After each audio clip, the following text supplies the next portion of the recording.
Welcome to study PCS channel. सभी दोस्तों को नमस्कार। चलिए आज हम जो Bihar police subordinate service commission जो है इसके जो बिहार एसआई के जो पोस्ट की जो नोटिफिकेशन निकली है उसी के बारे में देखते हैं कि क्या क्या क्राइटेरिया है, क्या नोटिफिकेशन है, क्या एज क्राइटेरिया है, सारे कुछ डिटेल में देखते हैं। तो देखिए ये इंस्ट्रक्शन निकलेगा, जैसे आप फॉर्म फिलअप करने के लिए जाएंगे तो ये सारे इंस्ट्रक्शन आपको मिलेंगे। ठीक है। पेमेंट के रिगार्डिंग इंस्ट्रक्शन कैसे हैं कि बाइंग रजिस्ट्रेशन मेकिंग पेमेंट आपको जो यूपीआई या नेट बैंकिंग डिटेल है किसी तरीके से आप कर सकते हैं। ठीक है। इसके अंदर लेकिन इससे पहले आपको क्या है कि रजिस्टर मोबाइल नंबर और ईमेल से आपको रजिस्टर करना पड़ेगा। रजिस्टर करने के रजिस्टर सब कुछ डालिएगा, उसके बाद पेमेंट होगा। पेमेंट करने के बाद आपको ये सारी चीज़ें जो एप्लीकेशन रजिस्ट्रेशन नंबर आपको मिल जाएगा। ठीक है। उसके बाद है इसमें एप्लीकेशन क्या क्या नाम होना चाहिए। तो ये है कि एप्लीकेशन नाम होना, जो कुछ भी आप डॉक्यूमेंट भरिएगा वो आपके जो 10th के जो डॉक्यूमेंट में है मैट्रिक्स में वो उसके अकॉर्डिंग ही अपने मम्मी पापा का अपना नाम, डेट ऑफ बर्थ, ये सारे इसी के अकॉर्डिंग आपको भरनी होगी। ठीक है। उसके बाद नेशनलिटी आपको मोबाइल नंबर डालना होगा, ईमेल नंबर डालना होगा। फिर डोमिसाइल, तो डोमिसाइल अगर बिहार का डोमिसाइल है तो उस पर आपको यस करना पड़ेगा। ठीक है। Application must have show domicile certificate at the time of document. जब डॉक्यूमेंट जो अभी जैसे यस किए हैं तो उस समय आपसे मांगा जाएगा तो उस समय आपको डॉक्यूमेंट आपको दिखाना पड़ेगा। कैटेगरी क्या है, जो ईबीसी बीसी एससी एसटी ये सारे जो प्रोसीजर इसके अलग अलग जो कैटेगरी सेलेक्ट कीजिएगा उसके अकॉर्डिंग आपकी फ़ी रहेगी। जेंडर जो रहेगा आपका मेल फीमेल और ट्रांसजेंडर थर्ड जेंडर इसको भी इंक्लूड किया गया है।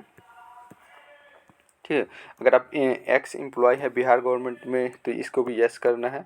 ठीक है। Are you ex service man, अगर किसी और कहीं सर्विस में है तो इसको भी आपको यस करना है।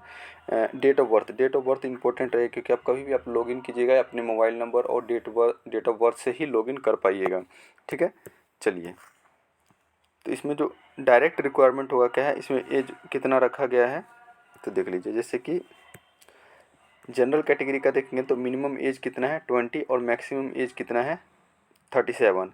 तो और फीमेल के लिए कितना है 20 मिनिमम और मैक्सिमम 40, यानी जो जनरल फीमेल है 40 साल तक यूपीएसआई दे सकती है। ठीक है। 10 और ये क्या कब से माना जाएगा तो 10 जो 10th की जो मार्कशीट है जो सर्टिफिकेट है उसके अकॉर्डिंग होगा। और क्राइटेरिया जो है 1 अगस्त 2014 से माना जाएगा। जैसे कि 1 अगस्त 2014 तक मान लीजिए कि आप 39 साल के हैं अभी, मान लीजिए कि अभी आप 1 जुलाई में आप 39 ईयर के थे और मान लीजिए कि आपका डेट ऑफ बर्थ आपका 1 अगस्त है। ठीक है। तो 1 अगस्त तक आपको 40 साल का होना, उस अकॉर्डिंग आपको होना चाहिए। अगर उससे ज़्यादा हो जाएगा तो आप ये एलिजिबल नहीं रहेंगे एग्ज़ाम के लिए। उसकी उसी प्रकार से ईबीसी का कितना है तो 20 मिनिमम 37 20 और 40। बीसी इसी का कितना है 20 40 और एससी एसटी का बताइए लगभग सबका सेम ही 37 या 40। ईबीसी और बीसी इनके जो है 40 साल के, बाकी जनरल और जो ईडब्ल्यूएस है उनके लिए 37 एज है मैक्सिमम एज, और मिनिमम एज सभी के लिए 20 एज ही है। ठीक है। मिनिमम इतना और मैक्सिमम अगर एज की बात करें ओवरऑल तो ये आपका 42 हो जाएगा। ठीक है। एक्स सर्विसमैन जो है उन सब को लिए क्या क्या कहा गया है तो उनकी जो एज लिमिट है जो कैलकुलेट की जाएगी। ठीक है। 1/8/2023 के अकॉर्डिंग ये सही के एज क्राइटेरिया। इसमें जो एक्स सर्विसमैन वगैरह है उन सबको, जैसे जनरल में तो 37 साल तो नॉर्मल है एक्स सर्विसमैन्स, और 3 साल और मिल जाएंगे। ठीक है। फीमेल के लिए जो मैक्सिमम 40 साल है और अगर एक्स सर्विसमैन है तो 3 साल और उनको मिल जाएंगे। यानी मैक्सिमम एज लिमिट कितनी हो जाएगी इसकी 57। ठीक है। Male and female maximum age limit कितनी हो जाएगी 57 मैक्सिमम एज लिमिट है। ईडब्ल्यूएस के लिए 37, फिर एक्स सर्विसमैन रेंडरन प्लस 3 साल। तो ये टोटल अब, लेकिन इसकी एज मैक्सिमम जो both male and female maximum age limit कहाँ तक जाएगी 57 तक। इसमें 3 साल, इसमें 3 साल। एससी एसटी जो है इसमें भी 42 साल प्लस 3 साल। ठीक है। तो ये साढ़े 3 साल की जो आपकी जो अगर क्राइटेरिया है तो 3 साल का आपको रिलैक्सेशन मिलेगा। ठीक है।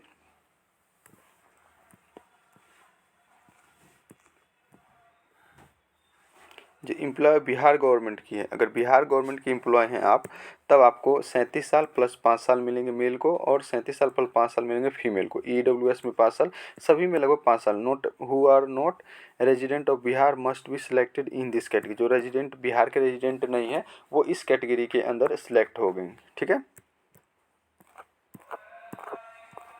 उसके बाद देखिए फी स्ट्रक्चर क्या है। फी स्ट्रक्चर ये आपका जनरल के लिए 700 है, जनरल डोमिसाइल के लिए 700 और 400, ईडब्ल्यूएस के लिए 700 400, ईबीएस के लिए 700 400, एससी एसटी के लिए 400 और ट्रांसजेंडर के लिए 400 रुपीज़।